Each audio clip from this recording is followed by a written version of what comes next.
Breaking, U.S. launches precision strike near Venezuela's northern energy corridor. 3:38 a.m. local time, Northern Caribbean. The night over the Caribbean had been quiet for hours, too quiet.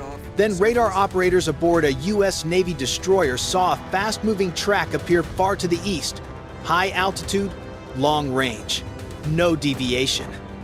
A B-1B bomber was already inbound, flying above 42,000 feet, pushing south at nearly 620 miles per hour. This was not a patrol. This was not a warning pass. Its route pointed directly toward the Paraguana Peninsula, home to Venezuela's most critical refining and fuel infrastructure.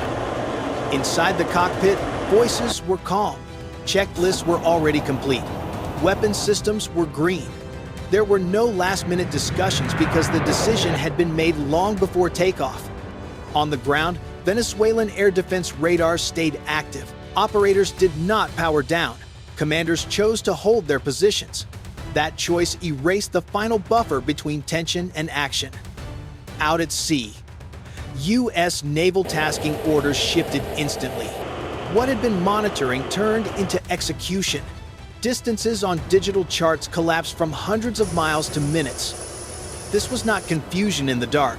This was a calculated step forward, one both sides knew could not be easily reversed. If you want to track how fast this escalates, subscribe now and tell me in the comments whether this line should ever have been crossed. The Paraguana Peninsula was not selected at random. Along Venezuela's northwestern coast, the Paraguana energy corridor functions like a pressure valve for the entire country.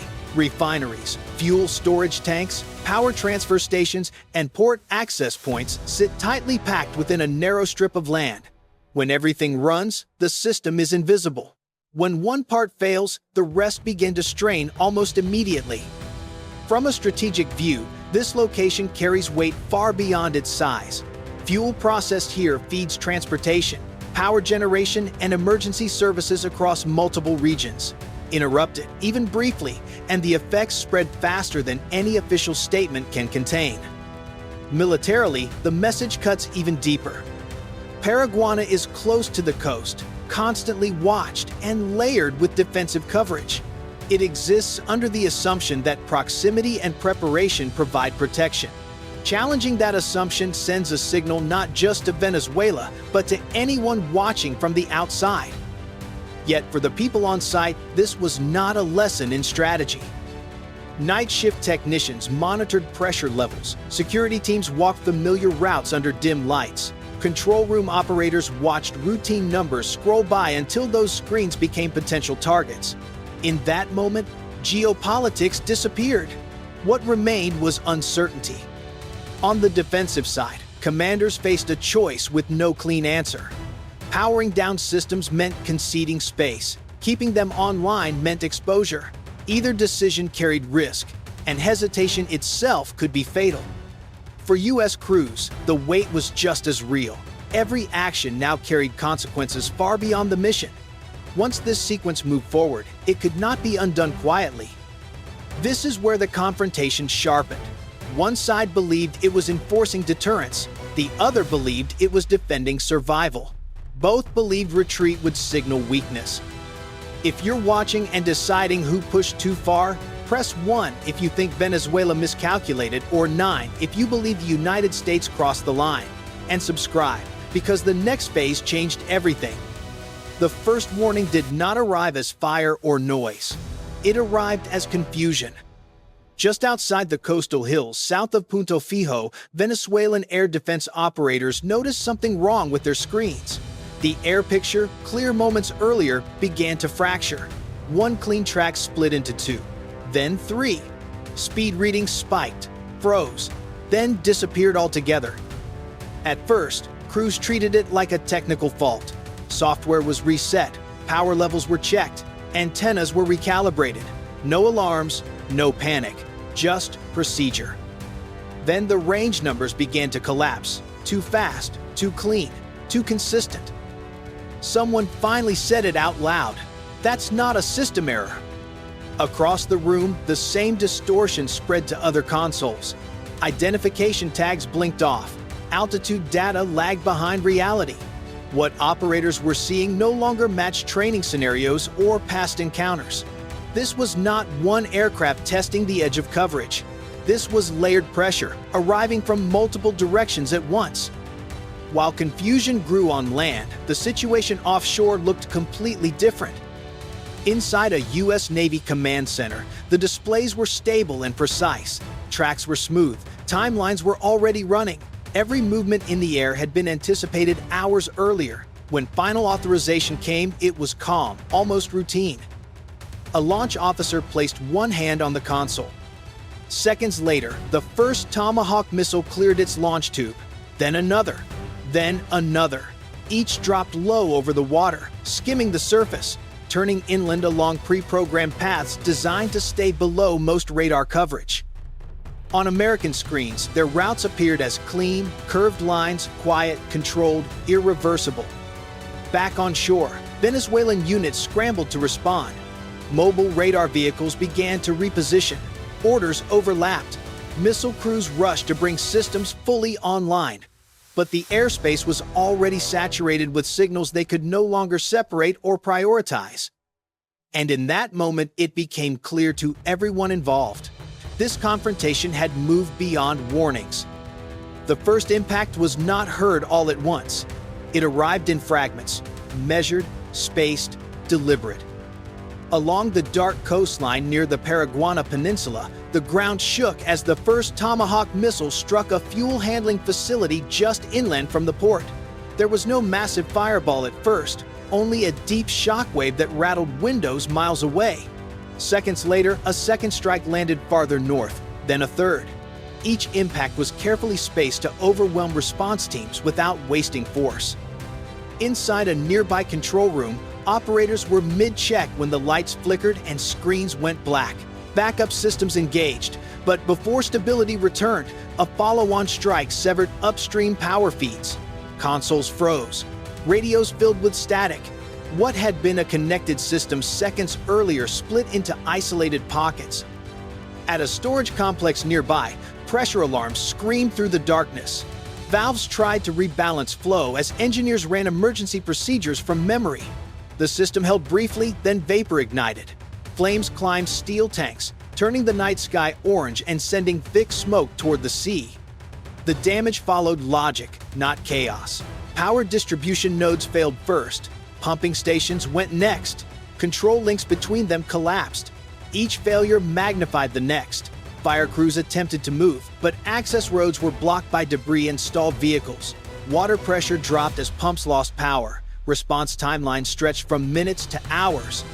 In surrounding towns, the effects spread instantly. Streetlights went dark in waves. Homes lost electricity without warning. Cell towers blinked offline. Families stepped outside, staring at distant fires where refineries had once glowed steadily every night. From above, U.S. surveillance systems tracked everything in real time. Infrared feeds confirmed heat signatures. Secondary fires were logged. Targets shifted from active to degraded. There was no celebration, only confirmation. On the Venezuelan side, command channels flooded with partial reports. Some units reported direct hits. Others reported total silence. The national picture fractured as fast as the infrastructure itself. This was the moment escalation became irreversible. Not because of the explosions, but because of the sequence. Once critical systems begin failing in layers, stopping the cascade becomes harder than starting it. And as smoke rose over the peninsula, one reality settled in. The night was no longer about warnings. It was about consequences. Minutes after the first confirmed strikes, Venezuela's military command network shifted into emergency mode. Inside a hardened inland command facility, officers clustered around glowing screens filled with gaps. Some data feeds were live, others were frozen at the moment coastal power failed. Maps updated unevenly, showing confirmed impact zones surrounded by expanding silence. Orders went out fast. Mobile radar units were told to relocate. Air defense batteries changed operating modes. Fighter squadrons were placed on alert, engines warming on dark runways as crews waited for clarity that never fully arrived. The problem was not reaction time. It was uncertainty. Commanders could not tell if the strikes were finished or only beginning. Was this a limited signal or the opening of something larger? Every choice depended on that answer, and no one in the room had it. Powering systems down might protect what remained. Keeping them active risked follow-on strikes. Launching aircraft could show resolve or trigger escalation. Doing nothing risked looking weak. Along the coast, surviving radar teams struggled to rebuild a usable air picture. Signals overlapped. False contacts appeared and vanished. The margin for error narrowed by the minute. At sea, U.S. forces held position. Ships did not advance. Aircraft stayed outside defended airspace. To Venezuelan commanders, that restraint felt deliberate and unsettling. Civil authorities began demanding answers. Energy officials reported failures spreading inland. Hospitals switched to backup power. Fuel distribution slowed, then stalled. The crisis was no longer just military. It was spilling into daily life. Inside the command room, the focus shifted from response to perception. How much restraint signaled control? How much action invited disaster? One officer finally said it aloud. "We're no longer reacting to the strike. We're reacting to what comes next." That realization marked the most dangerous moment of the night, because the next move would be driven not by missiles, but by judgment. Just before dawn, the confrontation shifted upward. At a Venezuelan airbase inland, alert crews received the order they had been expecting all night. Two fighters were scrambled into the dark sky, climbing fast, turning north toward the coast. Their mission was simple on paper: identify incoming air activity and show presence. In reality, nothing about the situation was simple anymore. As the jets accelerated, radar operators tried to build a clean picture to guide them. The problem was that the picture kept changing. Some tracks appeared solid, then dissolved. Others jumped position without explanation. Controllers issued corrections, then corrected those corrections seconds later. Over the Caribbean, U.S. aircraft were already in position, holding outside defended airspace. They did not move to engage. They did not retreat. They maintained steady orbits, watching every climb and turn below. That restraint created pressure of its own. As the Venezuelan fighters closed distance, the gap collapsed faster than expected. Controllers called out ranges that dropped from dozens of miles to single digits in minutes. Pilots adjusted heading, unsure whether they were approaching an aircraft or a phantom return. For a brief window, both sides occupied the same volume of airspace, separated by altitude and intent, but not by much margin. No radar locks were declared, no warning shots were fired. Yet every pilot involved understood how little time remained for error. Inside command centers, posture tightened. One misread signal, one aggressive turn, one late command, and the night could tip from pressure to open-air combat. Then, just as quickly as it built, the moment eased. The Venezuelan fighters altered course, holding distance. U.S. aircraft maintained their pattern, neither pressing nor withdrawing. The immediate danger passed, but the threshold had been tested. And here's the question that matters.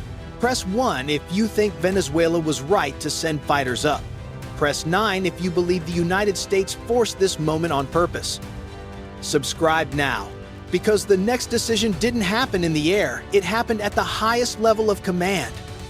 By morning, fires were still burning, but the real impact was already clear.